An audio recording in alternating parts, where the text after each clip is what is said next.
बघा, संजय गांधी निराधार अनुदान योजना ही महाराष्ट्र शासनाची एक अशी योजना आहे ज्यामध्ये जे गरजू व्यक्ती आहेत, ज्यामध्ये गरजू म्हणजे कोणते, तर जे वृद्ध आहेत, जे अपंग आहेत, अशा व्यक्तींसाठी योजना आहे. बघा, जे विधवा, अनाथ, तृतीयपंथी किंवा जे दुर्धर आजाराने ग्रस्त आहेत अशा नागरिकांना दर महिना जवळपास 1500 रुपये दिले जातात शासनाकडून.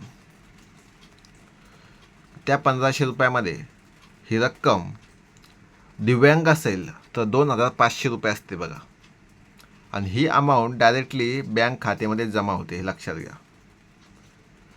पात्रता निकष काय आहेत, तर या ठिकाणी वय वर्ष 18 ते 65 असणं महत्त्वाचं आहे.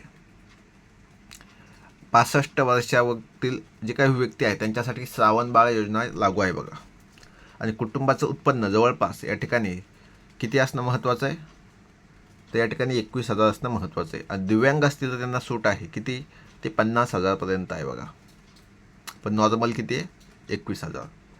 आणि अर्जदार किमान 15 वर्ष हा महाराष्ट्रामधला रहिवासी असावा, कारण त्याला महाराष्ट्रामध्ये योजनेचा लाभ घ्यायचा, मग इथला रहिवासी असणं महत्त्वाचं आहे. आणि त्यासाठी डॉक्युमेंट तितकेच महत्त्वाचे आहेत. त्यासाठी आधार कार्ड महत्त्वाचं आहे, रहिवासी आदिवासी प्रमाणपत्र महत्त्वाचं आहे, उत्पन्नाचा दाखला महत्त्वाचा आहे, आणि वयाचा क्रायटेरिया असल्यामुळे वयाचा दाखलासुद्धा या ठिकाणी महत्त्वाचा आहे. मग वयाचा पुरावा काय असणं, शाळा सोडल्याचा दाखला किंवा जन्म प्रमाणपत्रसुद्धा आवश्यक आहे. उत्पन्नाचा दाखला, कारण 21,000 या ठिकाणी सांगितले. दिव्यांग असेल तर किती, 50,000.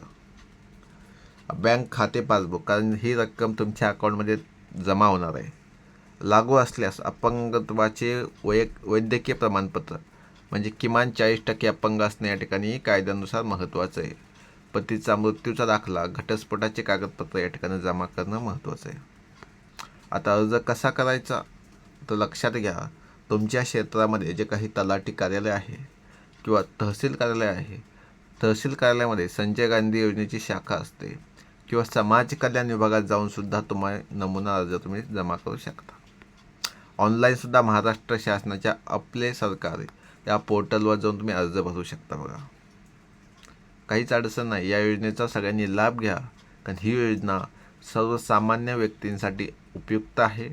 ही योजना नक्कीच चांगल्या लोकांनी फायदा करून घेण्यासाठीच आहे, कारण जे गरीब लोक आहेत, उपेक्षित लोक आहेत, ज्यांना आवश्यकता आहे, अशांनी नक्कीच या ठिकाणी अर्ज करा. परंतु हा व्हिडिओ आपले तरुण मित्र बघत असतील त्यांनीसुद्धा आपल्या गरजू व्यक्तींपर्यंत हा व्हिडिओ पोहोचवा. जय हिंद, जय महाराष्ट्र.